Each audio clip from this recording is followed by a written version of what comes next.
Welcome to episode 1 of the Journey to Master. What is the Journey to Master? Well, I want to document or make a series of an everyday shooter, everyday person, someone that's in the shooting sports world, a view in perspective of training, real life training, and just going to competitions, video footage of competitions, of practice, what I do, just a everyday person's perspective on the steps leading up to what would be like the ultimate goal possibly for most people. And maybe this is a higher goal than most people would take on. But I did start my journey to sports shooting probably 8 years ago. That's really when I got into handguns and really got into IDPA for the first time. So I'm making this series because when I started shooting, I would have loved to have been able to see a normal person's perspective, to say, on traveling through the ranks and what it takes to get to the next step, or how much practice involved, or what do they do for practice. Because there's tons of videos out there of people that are already masterclass shooters, or they're semi-professionals or amateurs, but they're practicing every week. These guys live, breathe IDPA or USPSA, whatever their sport is, they're 100% dedicated. And when you go to the range and competitions, what you're gonna find is that 90% of those people that are there do it just for fun. It's another sport. It's something that they love to do twice a month or every week or once a month. They're so excited for this day to get the chance to shoot, gets to shoot and do something more tactical, more training like, and a sport, and just challenge themselves. So that's the more real person perspective out there. Not that the pros that are out there and their tips and tricks aren't great, but for most people, doing a Mozambique drill in 6 seconds or 5 seconds, 8 seconds for that matter, that's stretching it. So I just want a different perspective, something maybe I would have liked when I started shooting. Who knows? Maybe some people watch this I'm putting some stuff out there, and we'll see if it works. All right, so what I'm going to include in my series is I'm going to try doing a video every week. I'm going to make sure I practice every week or shoot a competition, and then if I shoot practice, I'll do a quick little video of what I'm doing, where I'm at with my practice, my skills.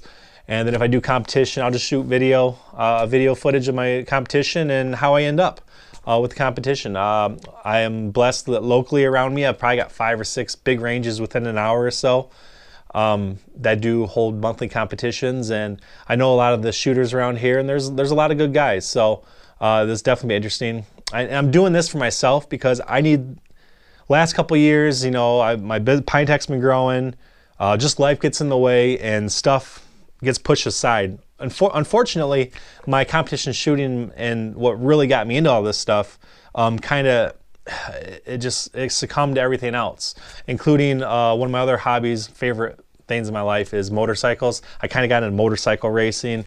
That took a lot of limelight away from shooting.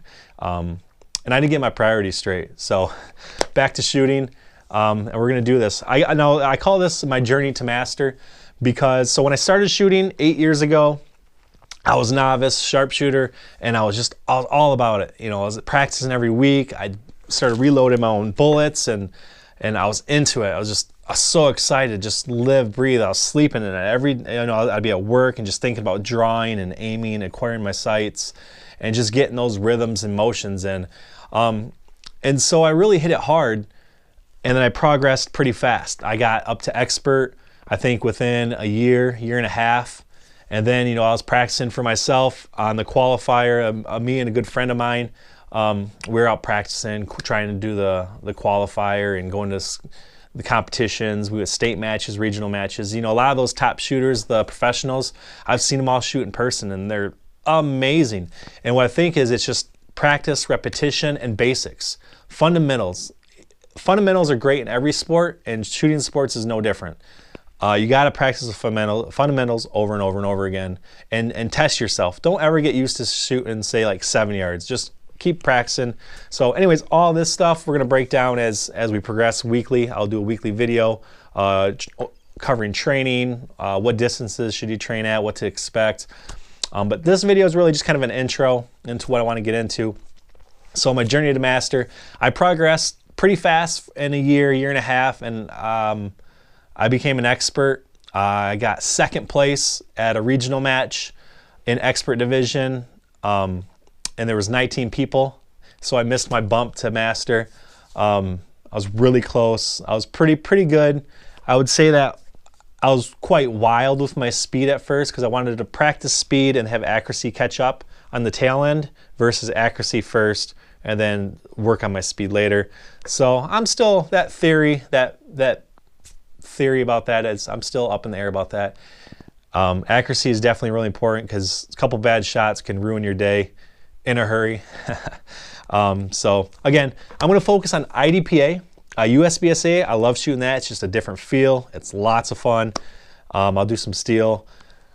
So, starting point, I just wanted to cover the bases for you guys and just kind of let you know that this is going to be a series I'm going to do every week. This first week, I'm going to get out and practice and do some basic drills, some Mozambique, shoot a different yardage, and just acquire my sights again, honestly, just kind of get my everything sighted back in. As far as what I plan on using for weapons here, for my divisions, I have an M&P Pro. That's my Old Faithful. That's going to be my main gun. I use a down zero, one of my down zero holsters. That's what I run in competition. It's got a tech lock on it. It's going to meet that requirement for IDPA. So that's one class. And then I'm hopefully going to be running two classes. I want to do my M&P, my 2.0 in another class. Probably, I might have to go to SSP with this one. And then maybe I'll just run this in ESP, even though this would still function in SSP. I'll have the opportunity to do two divisions in my local match on Saturday and Sundays. So it'll be interesting to do these side by side and see how I score up with each one. This one's gonna be tough because I've been having the Glock itchy finger for about 8 years now. I've always really run M&Ps. I have a standard Glock 22, but for competition, I like to run 9mm because I am a gamer. So if you're somewhat frequent to IDPA and USBSA, you know what gamer means. If you're new to shooting, you'll figure it out. Yeah, so I think that's going to be my first little video here, episode 1, Journey to Master. The goal is to get the master class. Whether I win at a state or regional match or whether I can qualify master, that's the ultimate goal. And where I left off 2-3 years ago, I was getting pretty close to that mark. I wasn't there yet. I wasn't. I needed more practice, and I'm going to be rusty right now, I'll tell you that. So that's why it's a journey to master. It'd be great if I could get that this year, but there's a very good chance that I'm gonna be making these videos for 65 weeks until I get it, but I'll keep training, keep practicing. We'll just have fun with this and see where it goes. Thanks for watching. Subscribe to me here on YouTube. I'll be doing these videos every week along with all my holster reviews that I do, as well as I'm really gonna try getting in, along with this series, I'll be at the range quite a bit, so hopefully I'll open up another series with just some gun reviews and stuff, 2.0. The SIG 365 is coming out. I have one on the way. So with that, thanks for watching, guys. I will see you soon.